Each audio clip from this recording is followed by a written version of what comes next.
Well, Scott, thank you very much, and thank you, Virginia, too, for giving us the opportunity to join with our colleague, Scott Rigell, in this town hall meeting tonight, which is focused on health care and maybe in particular on Medicare. If you look at the panelists, you can see that at least a couple of us are also on Medicare. I'm not going to assume that everybody in the auditorium tonight is, but certainly it's a very, very important subject. Before I get into my remarks, though, I want to say how touched I am by this military community, one of the probably the strongest military communities in the entire country. When I was first elected back in 2002, I'm in my 9th year in the House, I represented Fort Benning in Columbus, the home of the infantry.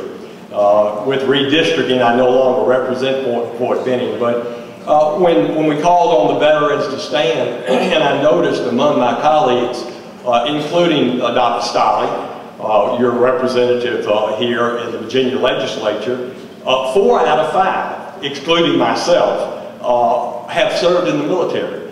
And when I joined the Congress back in 2003, I think only maybe 25% or even less had ever served in the military. And I think more and more we are seeing men and women who have served 5 years, 10 years, indeed some who have actually served a full career, retired, have run for state legislature or to serve in Congress, and I think it's a wonderful thing, it's a great thing, and God bless each and every one of you who have served the country in that way. You know, we are here at Scott's invitation, as his colleagues in the 111th Congress, and we have got great problems that we're facing across the nation, not the least of which is the health care issue. And so he asked the 3 physicians, indeed the 4 physicians, to be with him tonight to make some comments, but more important than that, to take an opportunity to listen to you, to hear your questions, to hear you out, to think about what you're saying, and take that information back to the state legislature, back to the halls of Congress, and that's what we intend to do. I have practiced medicine 31 years, going back to the day that I graduated from medical school in Georgia. And practiced OBGYN for 26 years in northwest Georgia, where we reside now. And Scott was kind enough to mention my family and the fact that one of my 10 grandchildren, 11-year-old little Hank Manning, is with me tonight. I was thrilled to have an opportunity to bring him, to let him see Main Street America and what some of the problems are. Let me just touch real quickly on Medicare. Because I am on Medicare, many of you are on Medicare. It's a great program. It was introduced, of course, back in 1965 as a reform to the Social Security program, along with Medicaid. And you know, we anticipated that the cost going forward of the Medicare program would be much less than it's turned out to be. I think we spent $516 billion last year, 2010 fiscal year, on the Medicare program. And we have 47 million seniors today. About 7 million of them are on Medicare because of disability, but most of them because they've reached age 65.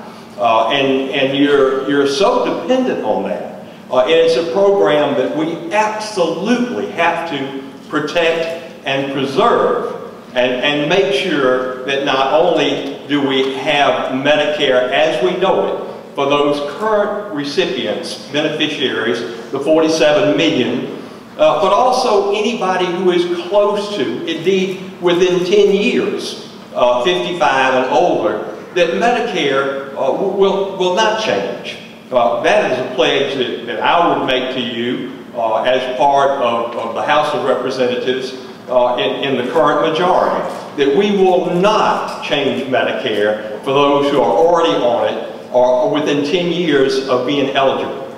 But if we don't do anything, if we just leave it as is, by the year 2020, the Medicare Hospital Trust Fund will be totally insolvent.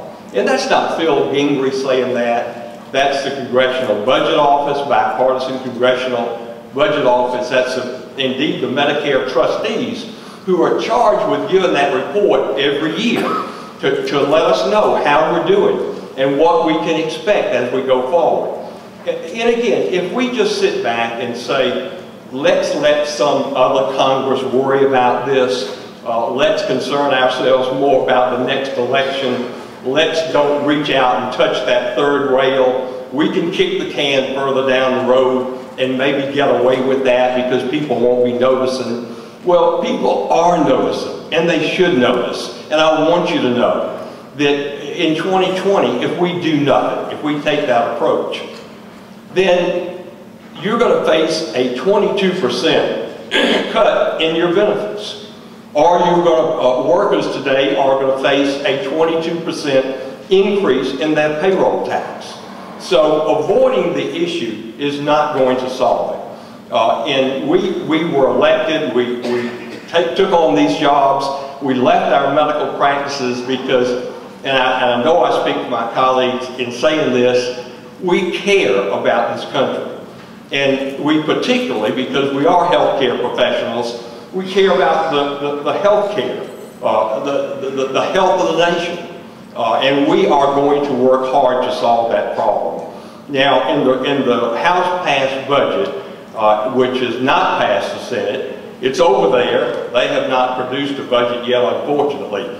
But in the budget that we presented, there were some suggested changes to the Medicare program.